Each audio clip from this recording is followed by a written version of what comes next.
And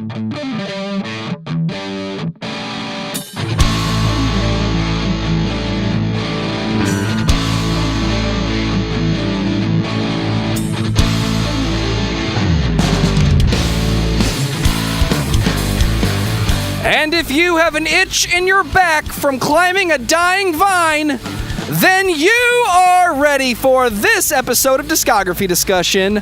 I am Joe, that is Dan, that is Geoff, and Aletheian is the subject of this episode. Aletheian? I thought we were talking about Crutch. Yeah. Well, you can't talk about Aletheian without talking about Crutch. Isn't that saying like tomato? Yeah, except it'd be like saying tomato and Tomato sauce. You know. Yeah, let's find out what the slightly Latin... different. It's a little easier for me to say Crutch, which is why I pretty much always just say Crutch versus Aletheian. But Aletheian is the name of the band, so there you go. Interesting tidbit about Crutch is the first time I ever heard Crutch, I thought, they sound kind of like Death and X-Toll. So I used to call them Death Toll. Nice. Which sounds more like a tough guy hardcore band, but whatever. So how did Crutch become Aletheian, or how did Crutch become Crutch then? Well, Crutch was a band that started off, I guess, around like 97, 98, somewhere around there. Sometime in that realm. And they were kind of this like death metal band that played like really proggy music, basically sounding kind of like Death. Like I said, Death was the biggest one I heard. There's a little bit of Cynic in there, especially on the first album. So the band described themselves on a flyer I got from them at Cornerstone one year, where they called themselves like a melodic, progressive, technical death metal, which is a lot of syllables. This band loves syllables.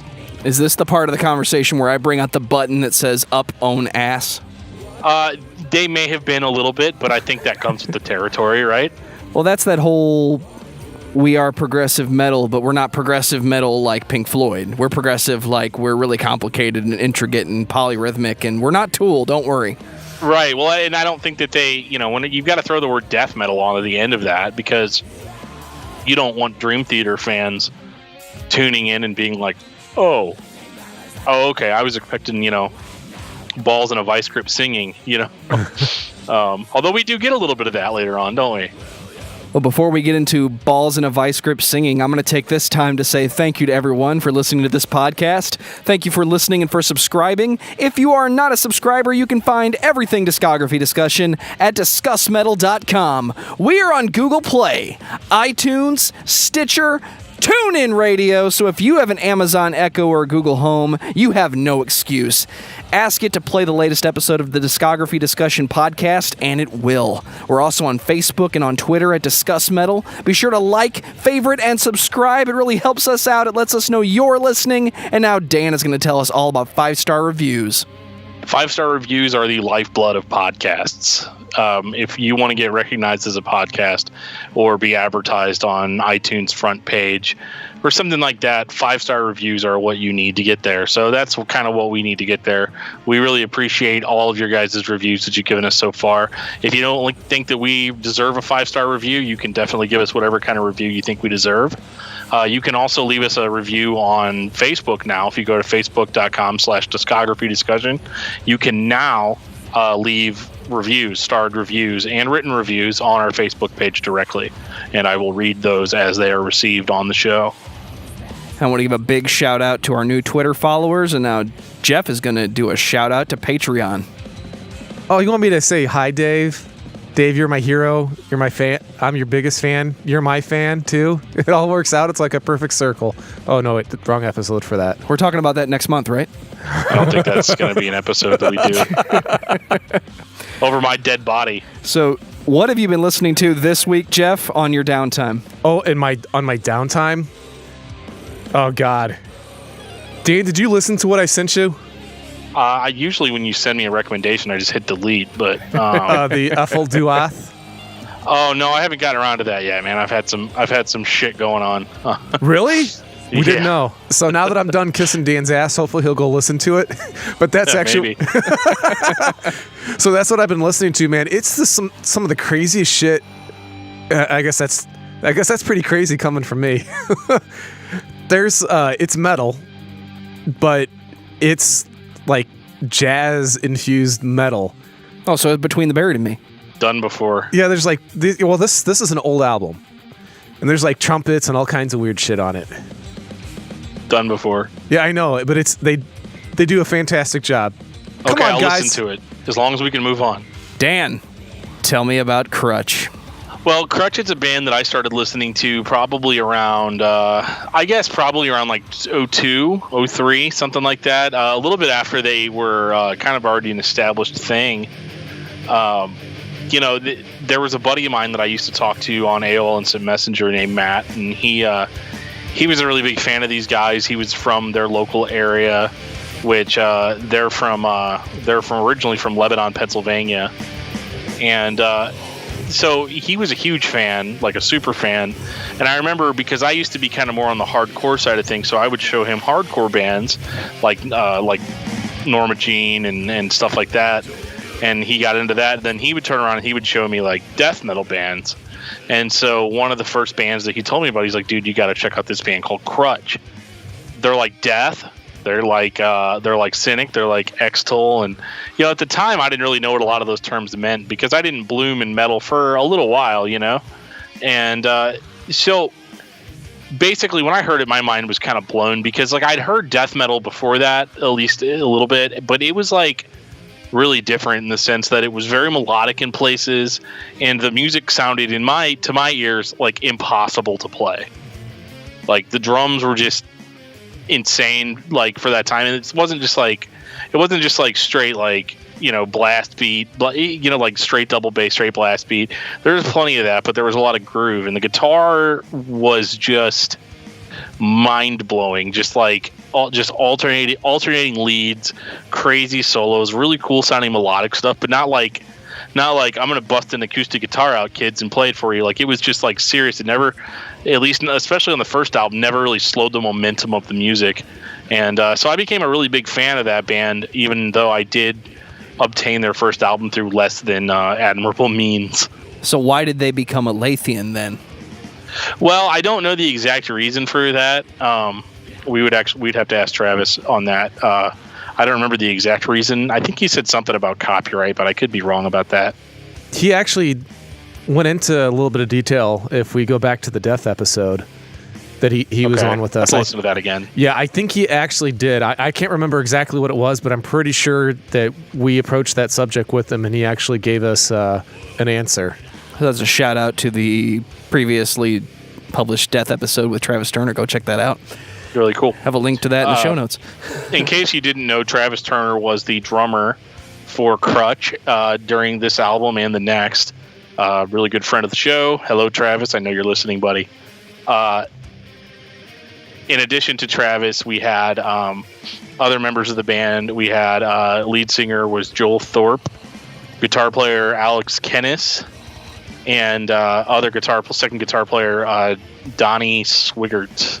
I guess that's the way you pronounce his name. Anyway, we're going to get to this a little bit later when we start talking about their live shows. But Alex was kind of he was the driving force behind this band's sound. He did the recording, the engineering, the mixing. He builds his own electronics. He builds his own amps. He builds amps specifically for recording. And he plays the bass, the keys, and everything additional on these records. He plays his guitar. You got Travis playing drums. Everybody does their role, but then he does everything else. Yeah, he was, as far as I knew, he was pretty much like one of the driving forces. And it shows. When you listen to these records, they sound like they were mixed by a guitar player. Yeah, for sure. I mean, the guitar really shines, and it's really cool because these were obviously not recorded in like $1 million studio or anything, so it's basically like self-recording, but actually sounds good enough to at a time when that was not prevalent. No, not in the late 90s. I mean, like 99, 2000.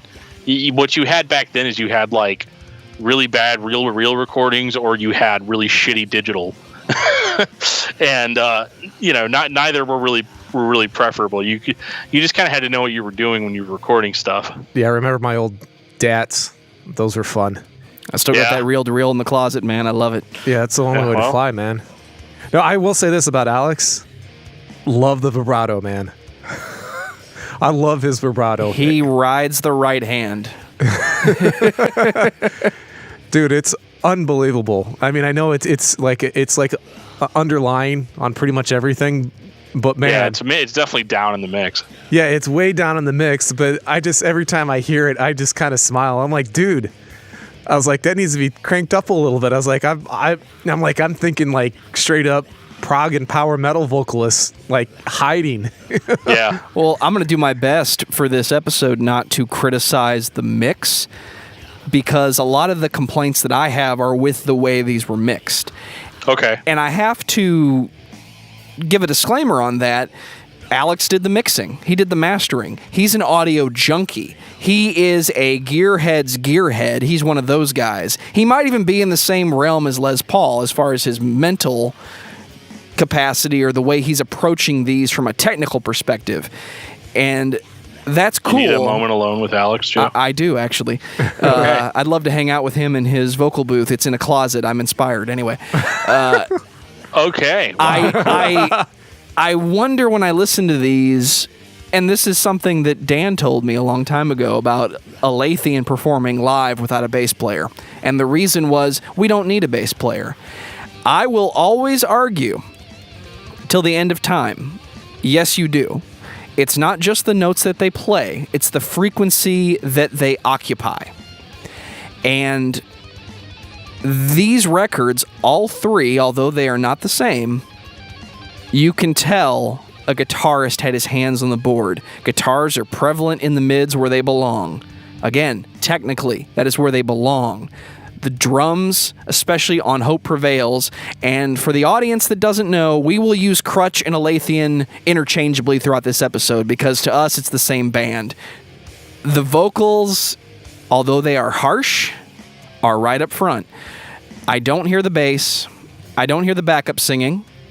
It's there, and Geoff pointed it out already. I want to hear more of it. I want to hear that bass, too, because there's a lot of really good bass work on these records, especially on Hope Prevails. There is a fretless at one point, really early on. You play a fretless and bust out a beautiful Between the Buried and Me style Viridian solo, and you don't want to turn it up. I'm confused. Well, not to bust your chops too much, Joe, but I've seen Aletheian live several times, and I can tell you that they didn't need the bass player, man. I was never sitting there like thinking, you know what would sound a lot better if there was some douchebag on the stage with the bass. You know, that never went through my head. So all bass players are douchebags now? No, I just said that there wasn't some douchebag. So I haven't said anything wrong yet, necessarily. Yet being the key word. Just give me a few more beers. And this is the argument that we've always had. It's not about the notes. It's about the frequency range. It's about the part of the sound, the audible sound frequency that I can hear that is not being occupied. Aletheian is a guitar player's band. And if that's what they are, that's fine. But okay. I've always thought it was lacking that. And I would be curious to hear what this band would sound like today with the changes in recording technology. Because A to B comparison, this versus what's being recorded now, yes, home recording has gotten better. There's also been a lot of digital samples and the overuse of not real drummers. This is a amazing example, even though it's lacking in that area for me, of what home recording has always been capable of being. So why, with this setting a very early good example, did a lot of others take the fake drum route, take the lazy bass player route?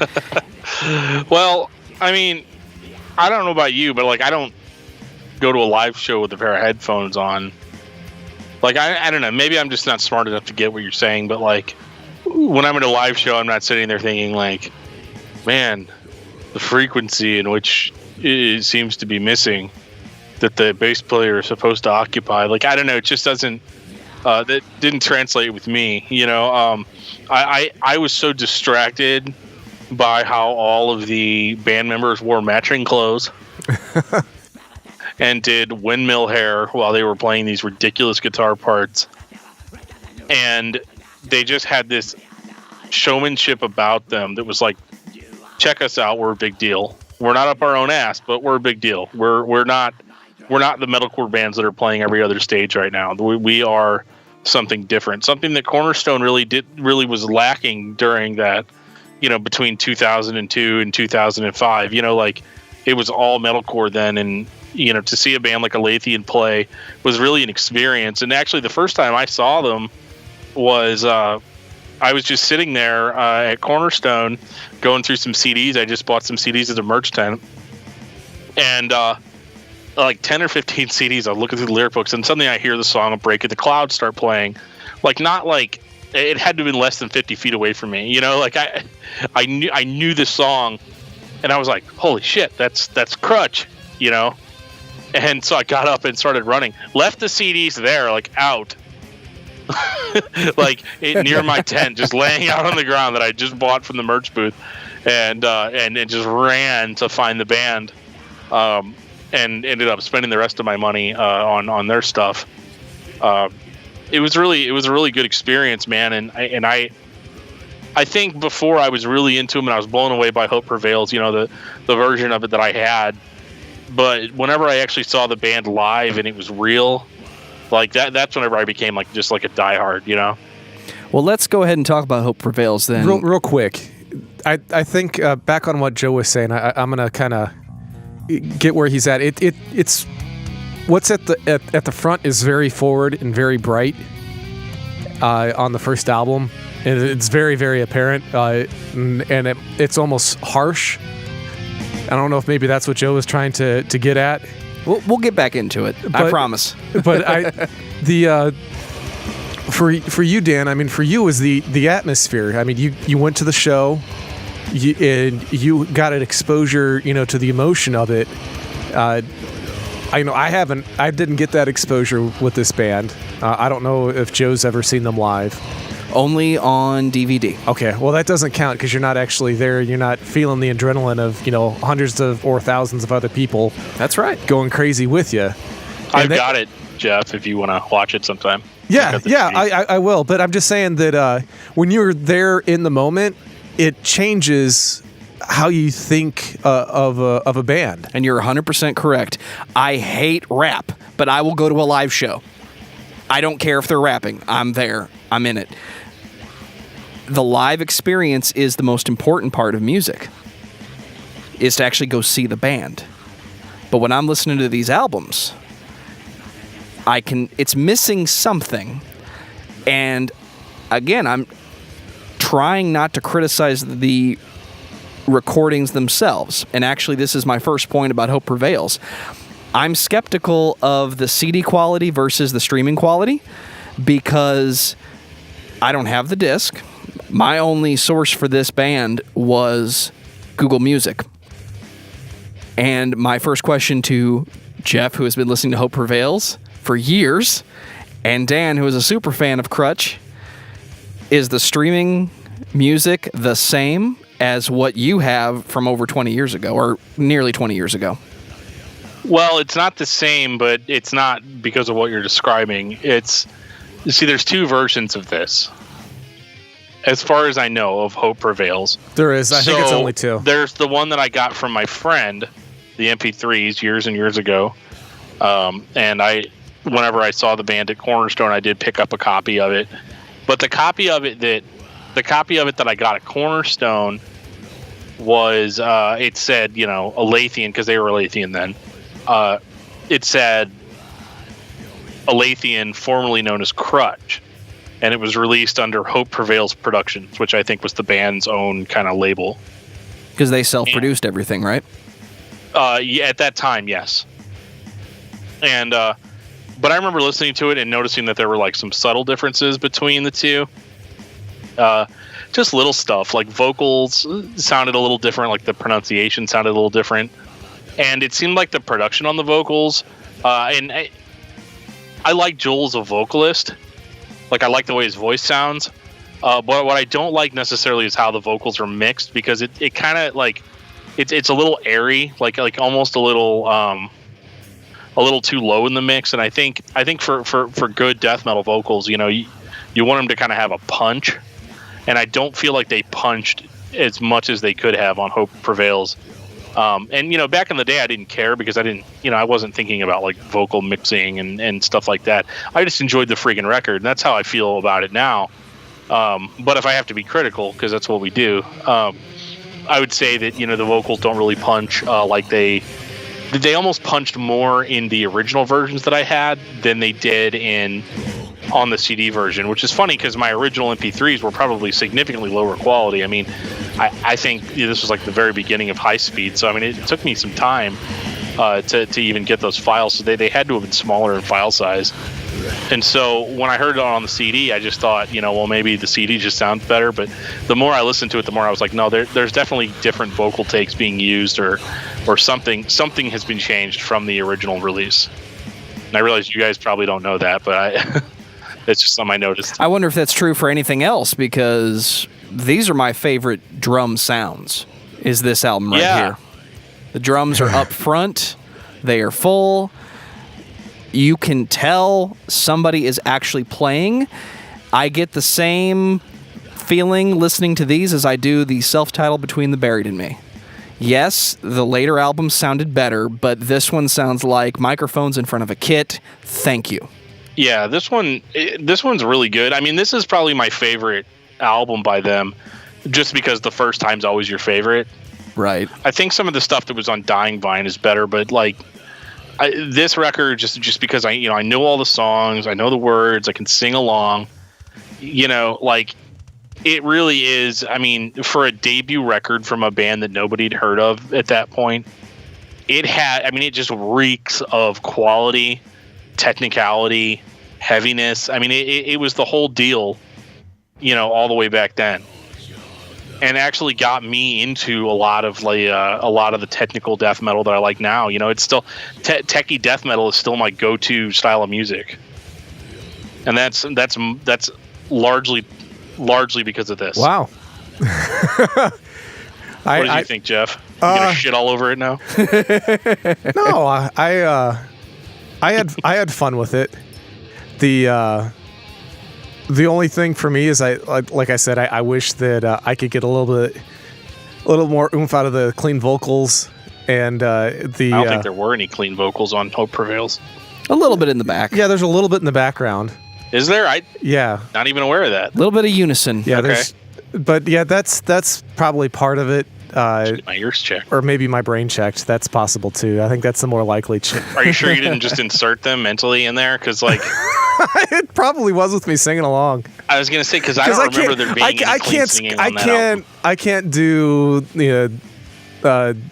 harsh vocals to save my life unless I'm yelling at my kids. Right.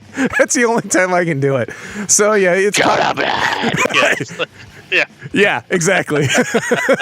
And then I'm like, they're like, wow, they're gonna be in front of metal band. I'm like, God, no, that's Dan's job. I was like, I'll do the clean vocals, floating around on stage, but that's about it.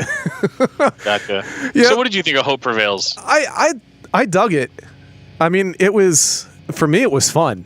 I like the whole technical aspect of things. I always have like if you get real techie on music, and I'm in the right mood, I like listening to it over and over again, because you can generally find something that you missed the first go around. And I really like that aspect of technical music, because there's generally a lot of things going on. There's a lot of moving parts. And I think that's also what really tuned me into what Joe was talking about. I know it goes back to the poo-poo thing, but it does. I mean, it made me. I was noticing the deficiencies, and maybe that's by design. I mean, it could be something that they were looking for specifically, but because it's different, and I think everybody's just used to looking for certain things in music because there's a quote unquote formula, and this was a homebrew. I mean, they just did their own thing, and I don't think they really cared what anybody else thought. So, and no progressive death metal fan in the late 90s, early 2000s would complain because this was back when people were all about how bad it sounded. And I'm not saying this is bad, but you remember, Dan, those black metal bands, it sounds like a cassette tape turned up to 10. Like there's no bass, there's no highs, it's all you know what I'm that whole thing was a thing then too. So nobody would have complained about this. I think this was more like they just did the best they could. And they did far beyond what anybody else was doing at the time. Right. I mean, this sounded great. And, for the market that they were in, I mean, this was... I'm very surprised that the band didn't have more buzz about them than they did. Like, I mean, they got a certain amount of notoriety, but it seemed like that was later on, Like, it was almost like... Because I remembered, man, like, doing the Christian death metal thing, years and years ago, like around that time, like 2005, 2004, like all that, like there weren't a lot of bands out that sounded this good. Like not in that realm. Like you had really good stuff from overseas. Like you had like X-Toll, and you had really good Christian thrash bands before that, like Believer and stuff like that. But like this was like a whole different breed. This wasn't Christian music that was influenced by Christian music. And I think that was the biggest thing about it, was that it had an air of legitimacy about it. And it sounded really good for what it was. It was hard hitting. And I am really surprised that it wasn't more of a smash success than it was. Yeah, I have to agree. I'm surprised they were so polished. I mean, just right out of the gate. I mean, even though if we might have some, complaints about mixing and levels, I mean... The music's great. The music is fan-freaking-tastic. I mean, it's awesome. Technical. Yeah, I mean, it's everything that we look for Polyrhythmic. in music. So... Extreme. I don't know, maybe it's the fact that they did want to do it all themselves. That, not until, I guess they were part of an imprint of Metal Blade later on. Well, yeah, but I mean, there's no Facebook back then, not in 2001, 2002. Right. There's MySpace, I think. I think MySpace was around then. It was starting, if it hadn't already. Yeah, and so I mean, it's not that there weren't ways to promote, but not like it is now. Like, this was still like, okay, we're going to make this record and we're going to press it to CDs, and it was all just so much time and effort and work. And I think that's why it's so surprising, because, there are so many bands, like Joe mentioned, that just didn't give a shit about how it sounded. And this was just, it was like a break in the clouds, man. Like, not to be cheesy, but it was really, it was like... Best song on the album. Oh, yeah, I like that one a lot. I mean, it's an amazing opener. I like that song a lot, but I'm a really big fan of the song Awe and Disbelief. Like, that song, just, I don't know, yeah, it does it for you. It scratches that itch. It really does, man. Like the intro, where it's just kind of, it's basically just noodling, but I don't know, I just like the way it builds, and then I don't know, we're gonna talk about the noodling here on the next one. I'm not gonna give a second by second review, but yeah, that was really good. Obscured Reflection was really good. That one just has a really, really nice melodic intro.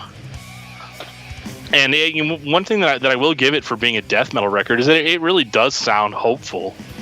Like, it sounds positive, It's like everything could just be really negative or evil sounding or trying to sound dark, and that's not really it. Like, when you have an album called Hope Prevails and it sounds like this, I think thematically it sounds like what it's called. It's extreme music under control. Yeah. And sorry, I was agreeing, guys. I agreed with the thing. There are rare instances in life where I am able to leave Dan speechless. I believe this is technically number 4, if I'm correct, right, Mr. T? Yeah, well, let's get a little bit less positive as we move into the next album. All right, so who wants to tell Joe about what happened on Apollotrosis? Apollotrosis? Oh, wow, you just said it, dude. Hats off to Joe. I'm knocking him out of the park tonight. He stole my thunder. I've been practicing that fucking word all day long. Yeah. For some reason, I always want to throw another P in there, like Apopulatrosis or something like it. I'm trying to make some sort of, I don't know. It's like the band's called Aletheian, the album's called Apollotrosis. Like, I can't, I just can't, man. It's Apollotrosis by Crutch, damn it. You gotta love I'm assuming you gotta love your Latin for this stuff. I mean, I'm sure, because I know Travis kind of hit on that earlier. There's got to be some sort of. Wasn't Alex a Greek philosophy major? Yes, something crazy like that. So I mean, this kind of checks out. Yeah. So it's ancient Greek, not Latin. Okay. You guys are gonna have a field day as I try to pronounce some of the song names on this album. Oh no, you just needed to go like H Movement 1. Right. At least there's no B movement, right? That'd be weird. But, so this record is really weird to me. I was a bit bored listening to this one. Yeah, I did too. And it's not because there's bad material on it. This is still very much the same Crutch or Aletheian or whatever you want to call it as we had on Hopes Prevail, but with delusions of grandeur, I think. I think there was some stuff that was just taken too far. And I know the reason why. We'll get into that a little bit. Travis has told me, why this album is the way that it is. So what we have here is we have how many tracks do we have here? Let's see, 8? There are 8 songs? 9 tracks, depending on if you trust streaming or an actual physical disc. I don't know, honestly. Okay, well, let me get the disc off of my shelf here and see real quick, because I'm having a little trouble remembering how many tracks there are here. Stand by, I've got a huge music shelf. I was about to say, I don't think it's critical information at this point. Oh, no, I gotta do it now, damn it, I'm committed. Applesauce atrocious. Applesauce at churches, is that what you said? Applesauce atrocious. Oh. That's what Travis called it on the Death episode. He's like, oh yeah, applesauce atrocious. Okay, so 9 songs off the disc here. Okay. Well, so streaming's actually accurate for a change. Yeah. Yeah, so, moving forward, let's be accurate. I know I'm probably going to be in the minority, but it's a concept album. I'm going to like it. Is it a concept album? Really? You think it was, designed to be a concept album? I don't know. As soon as I opened it up and I saw the track listings, the first thought that went in my head was concept album. And Geoff, by that definition, Liberate is good based solely on the track listing. Even though the band had nothing to do with it. Anyway, coming back to Apollotrosis. Oh. Okay. Hey, I was drunk on that album. That episode. Give me a break. This record has 5 really good songs on it. And each one's a half hour long. It's great. Not really. No, I know. They're relatively short songs. It's not that long of a record either. What is it, 30 minutes, 35 minutes, something like that? I'm not going to put the disc in the player and check, but... All 3 of the Aletheian records go about 30 to 40. Yeah. I can tell you here in a sec. It is 40 minutes. So we've got song titles like Hamartia Movement 1 and Movement 2. Now this is going to be hilarious. Exalephein Movement 1, Movement 2. I'm not even going to touch track 5. And then we have Xenos Movement 1 and Xenos Movement 2, Postlude, and Benediction. Now, there's a lot of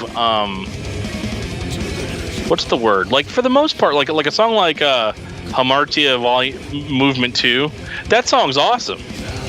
It's very similar to the to the progressive, melodic technical death metal. God, that's a lot of syllables. That we had on Hope Prevail, but it actually sounds a little bit more epic to me, like kicked up a notch, like kind of almost off into space, just really big, sweeping, epic movements. And so the songs that really hit for me are those types of songs, and they're typically the second of two movements. The first movement, like Hamartia Movement 1, is like just noise and people talking the whole time. And again, I'm sure they're saying like really profound shit that has to do with what the album's about. And like I said, I love the band. I'm a fanboy. I even like the way this sounds.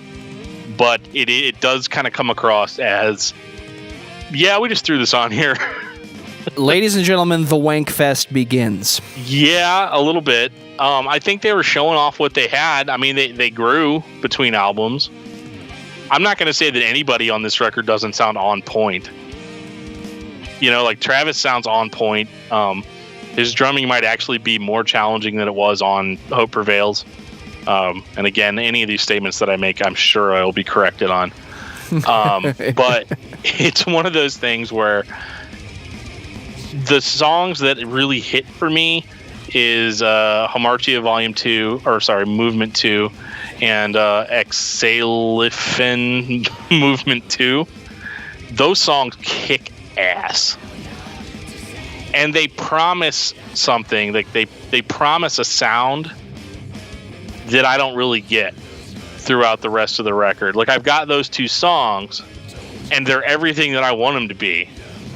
But everything else, like, it seems to me like there's maybe only like 4 or 5 like actual songs here, and everything else is just kind of like filler. It's like there's just a lot of shit in there, like a lot of filler.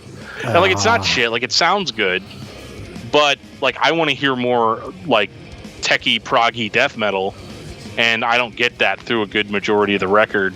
Whereas on Hope Prevails, that's all it was. So does that make sense? Like, yeah, it sounds like we should have John Drake on, and he should be talking about Dream Theater, because this is exactly the argument we had with him against all the Dream Theater stuff. But for whatever reason, I actually like this one, though. Yeah, it's very atmospheric. Oh, there's that word. I think it's a progressive EP. Hashtag Jeff's Atmosphere. Yeah. New show coming summer 2018. Right.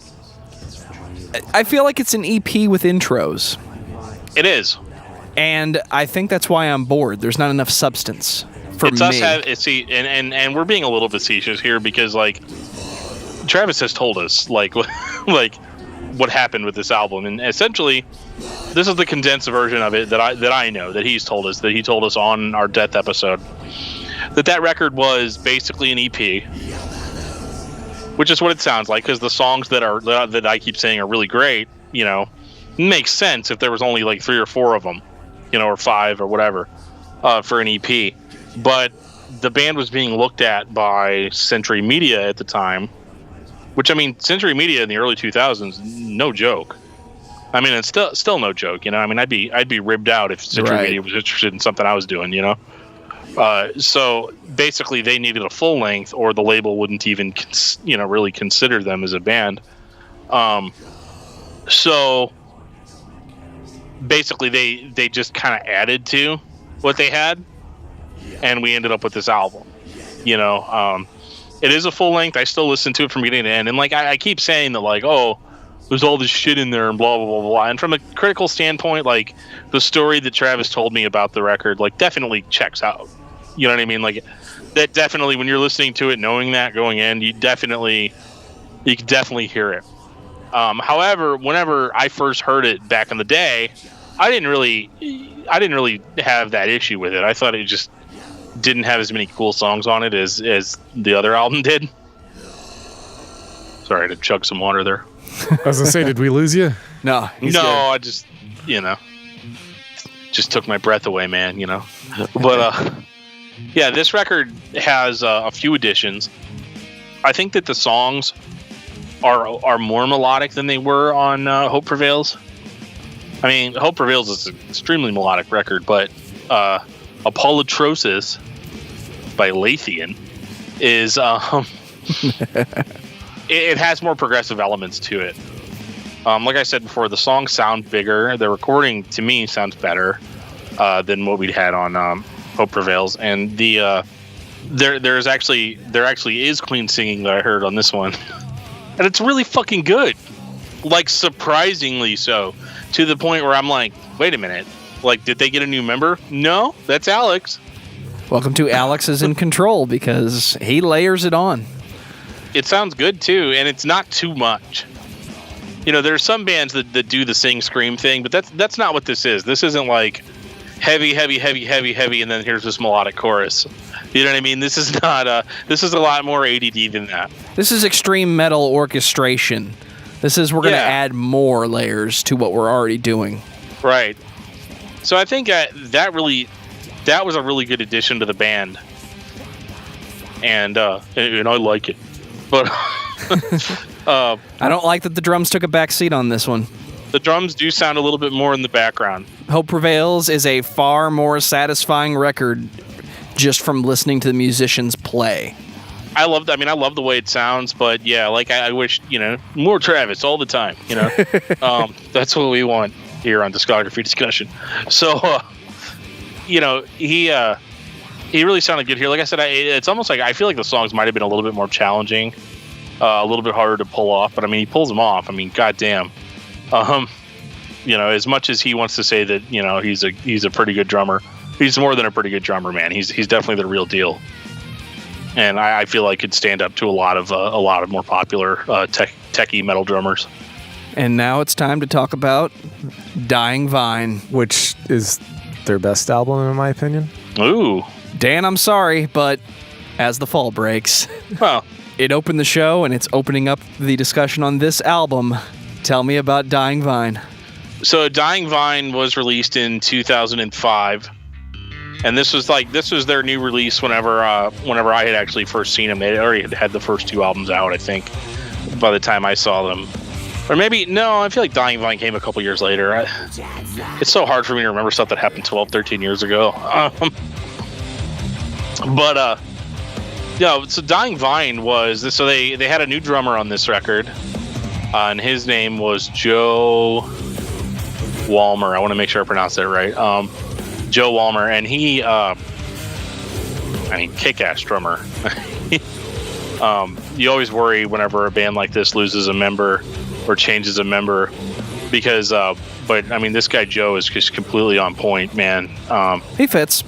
Yeah, he sounds really good with the band sound. Really good transition there, and this album is like a Polytrosis, I think, but it really kind of sounds a little bit more like Hope Prevails too, and that could just be because there's more actual songs on it. I mean, it's 9 tracks, but the production quality has stepped up quite a few notches here. It definitely sounds like they took more time on this one, and that might be what's really wrong with the Polytrosis. It doesn't sound like they had enough time to make it as great as it could have been. Possible. This seems like a really took their time on it, really thought out all the songs, because the songs really do stand out apart from one another. I remember the DVD of them making this record, just watching them record these guitar parts in what looks like an apartment. Yeah. And just do it again. That wasn't tight enough. Do it again. I love the notes that they had out for the song, for like the song titles. As the fall breaks, they had a note with like the music on it, a piece of paper with the music on it, and at the top it just says "As the ass aches," which I thought was really funny. Those recording sessions were brutal. Yeah. This is a great album, but I don't know how fun it was to record. And this is what we got. So, yeah. What does that say? Are people not taking enough time? Who knows? Yeah, I don't know, but this sounds great. I mean, Paragon kicks off the record, and it's like a Polytrosis again, but it sounds better. And it's like it's got everything, that they'd established on that record, really just in the first 10 seconds. You got the harsh vocals, the clean singing. Definitely like Joel's death metal vocals a lot more on this record. They're a lot more out in front, and they don't have that weird like mixing, like weird effect on them. And it just sounds really good. It actually sounds pretty punchy in some of the more intense songs. Yeah, I think you like it because they essentially cut the fluff. Dude. Because it's all killer, no filler. Yeah, it is. I mean, this is actually a shorter album. This is only 32 minutes long, I think. Yeah. So taking the American standards approach: get in, get out, leave them speechless. Right. The Paragon is an amazing song. Yes, Out from the Shadows is probably my favorite on the record. That song really builds. I mean, just all the elements are in place. Everything just flows together really nicely. Nothing sounds forced. They don't take a break, stop, play something crazy, and then start the song again, which is something that kind of tended to happen on previous albums. And this was just really great out of the gate, man. As the Fall Breaks deserves special mention. That was they were playing that song for years before they recorded this album. Because I remember that flyer. See, they would hand out flyers at Cornerstone, and it would have like their whole set list on it, and then it would have all the lyrics to the songs. So it'd give like Geoff something to wipe his nose with, And that was really cool. Dude, that was really fucking good. Cheers to that. Oh man, there's no coming back from that. But no, that's a smart idea. I mean, that would get like, assholes like me to actually pay attention. Right. Well, and it's not like I don't think I saw anybody standing there at the show reading the lyrics of the songs as they want. But at that time, you go home, you go on MySpace. It's got all the band's contact information there. It's got their website. It's got their MySpace page. It's got Pure Volume, whatever it was at the time. And you could listen to those songs, and you'd have the lyrics right there for you, to listen to or to read along with or wipe your nose with. And, I thought that was really clever. And like I said, I mean, it's not that they weren't more popular due to a lack of marketing. I think it just had something to do with just not playing like the most popular style of music at that time, or just playing music that was a little hard for the average person to just get into. Which is kind of weird because like when I came into them on Hope Prevails, I kind of like didn't know a whole lot about death metal, like. And maybe that was good. Maybe if I was like a diehard Suffocation fan or something, I'd be like, "Duh, it's slow and noodly. I don't like it." Sounds like something I would say. But no, it really captured me. And I think these songs, like if these were the first Aletheian songs you were showing to somebody, I think it would have had the same impact on me if this had been my first record by them. Versus Hope Prevails. And they're both great records, but this one I think edges it out a little bit more, even though Hope Prevails still kind of remains my favorite because it was the first one for me, I wonder if there were more Aletheian recordings, where would they stand next to a band like Between the Buried and Me, who took this idea of technical death metal and just went way outside the line? Yeah, I think they would have kept expanding, to be honest. I mean, granted, Dying Vine was really a return to form for the band, I think. But I do hear those experimental elements are there. It's not like they shied away from anything that they established on Apollotrosis. It's all there too, know. It's a blending of the previous two releases, in my opinion. I think that's why I like it. I like the whole experimental aspect of the previous release, but this has got a little more meat and potatoes, and I think overall it's by far their best release. I don't think it's that close. But I also happen to be coming into this without having the emotional connection that Dan has. Whenever it's always your first love kind of thing. So that's why Hope Prevails is like going to be always there for you. Yeah, and in a lot of ways, man, I compare a lot of albums I hear to Hope Prevails, like it's kind of one of those records for me that just kind of like, this is a definition of what like technical metal is. And so I tend to almost kind of not even consider stuff that doesn't necessarily fall into that, that doesn't fall into that same vein, I like to think I've gotten better about that over the years, but I mean, it's still kind of my go-to. When I listen to a record, I was like, well, how does it compare to Hope Prevails?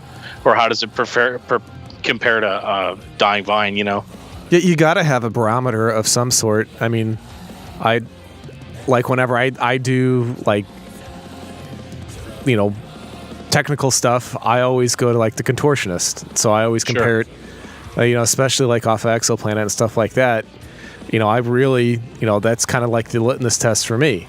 Everybody's got some band that they're going to want to constantly compare things too. I mean, that's just par for the course. That's human nature. So it makes sense that, that you want to go back to Hope Prevails. I mean, it scratches that itch for you. It was the right band at the right time for you. I mean, for sure. And that's, once you get that, you never let it go. Like for me, back in the 90s, it was God Lives Underwater. Like I compared everything to God Lives Underwater. They they could shit rainbows out their ass, as far as I was concerned. I thought they were the best thing that ever happened to music for like a good 10 years. Right. So, I mean, everybody's got that. Well, I remember when we were recording our album with Travis, Joe actually played his drum set for the recording, and I remember thinking like being a total fanboy, like, because I mean, I'm not gonna lie, man, I couldn't believe I was at Travis Turner's house. You know what I mean? Like I knew of him as the drummer for Crutch, and so like it really blew my mind. Like looking at his CD collection, seeing all those Death CDs and stuff in there, and I remember just like kind of looking at the drum set and being like, is this the same kit that he recorded Hope Prevails with? Like it was my big fanboy moment. You forgot the DVD collection, man. Voltron, Defender of the Universe. Did he have all the Voltron DVDs? Yeah. Oh, okay. I don't remember that. I was too busy looking at the CDs. But yeah, I've actually got that DVD collection now too. I picked it up at V-Stock for my birthday. But yeah, I remember thinking like, and I used to tell people too. I'd be like, yeah, dude, we recorded our CD, with the drummer from Crutch, and people are like, the hell are you talking about? But it was a really big deal to me, And that's what counts, man. And it was, and I remember too, I told Travis that the first copy of Hope Prevails that I had was illegally downloaded from the internet. Like somebody sent me the files, and he was like, "You ripped off my band!" Like but I went out and bought it because I bought it later on. It was so funny. Yeah, and at first I was kind of like, is he serious? Like, I didn't know how to react. I just kind of like downplayed it for the rest of the time I was there. And but yeah, like it's just I've got a lot of really good memories of Crutch and Aletheian, and especially like just that time period in my life, and that's what I associate a lot of it with. So I've got a very biased opinion towards the band, but I think that's okay. I mean, I'm willing to be objective, that I didn't think that necessarily everything was perfect, but I think, like Joe said, for a band that was doing it all themselves, this is just polished as hell. I mean, they really had an achievement there, and it's kind of sad that they're not really around anymore. Look up Alex on YouTube if you get a chance, if you want to see the mad scientist in action.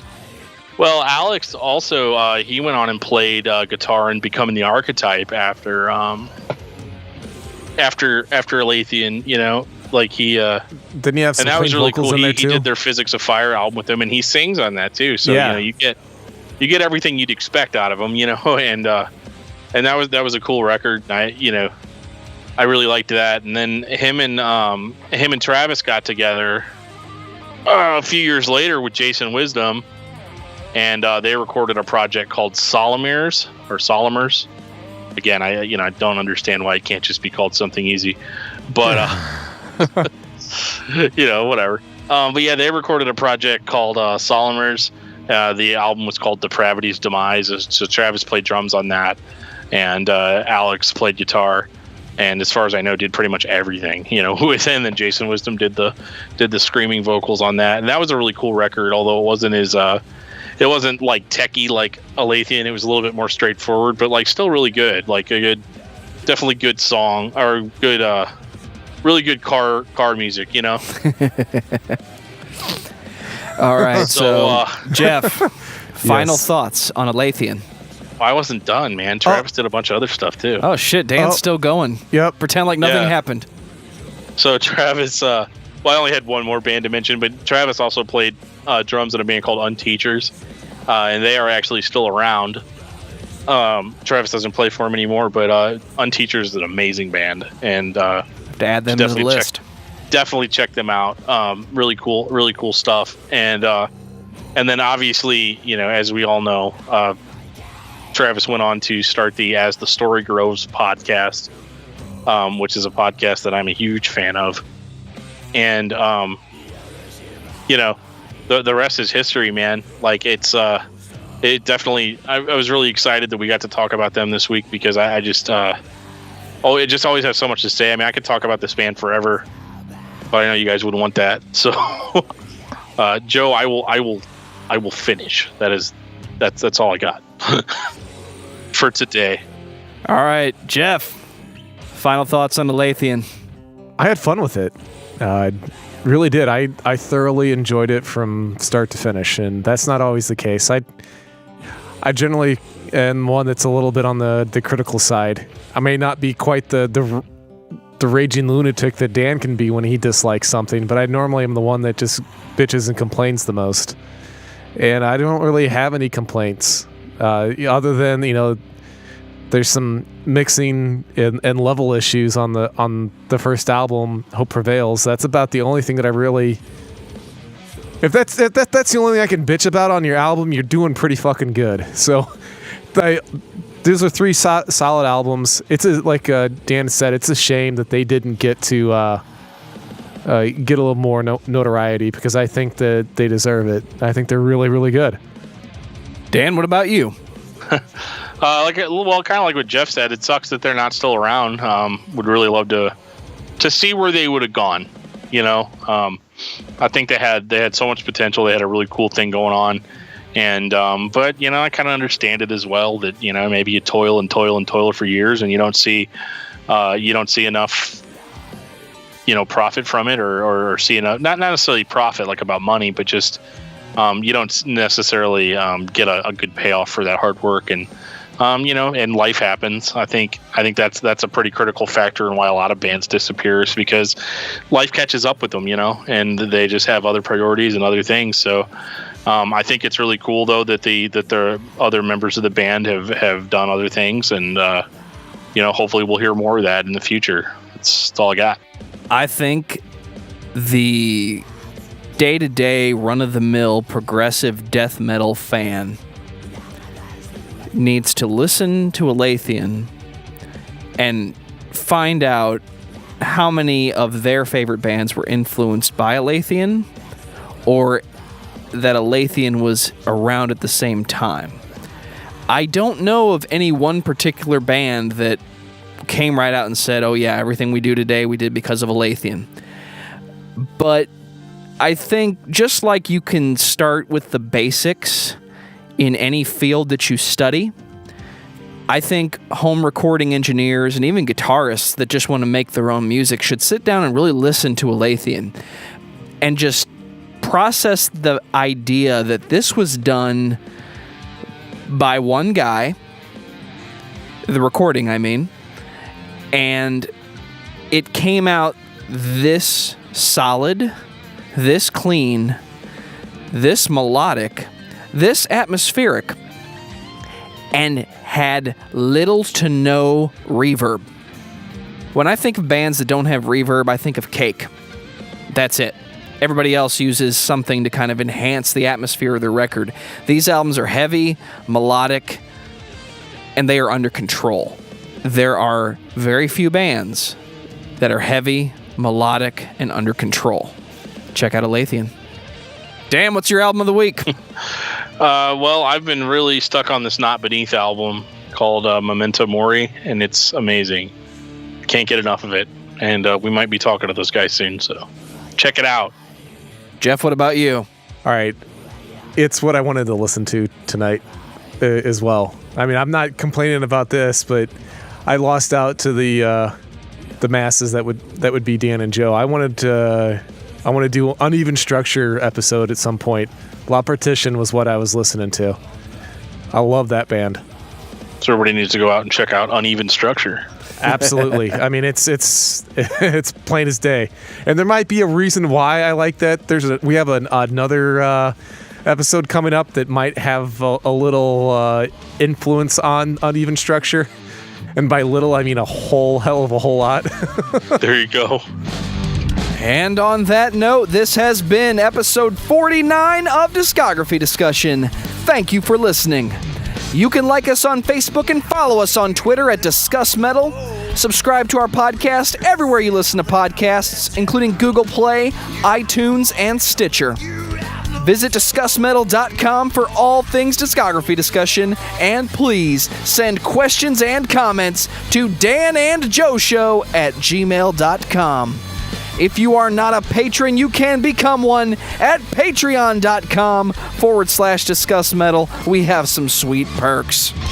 So if you were wondering, Dan, if it's actually possible to talk about 3 Crutch records for an hour, we did it. We did it.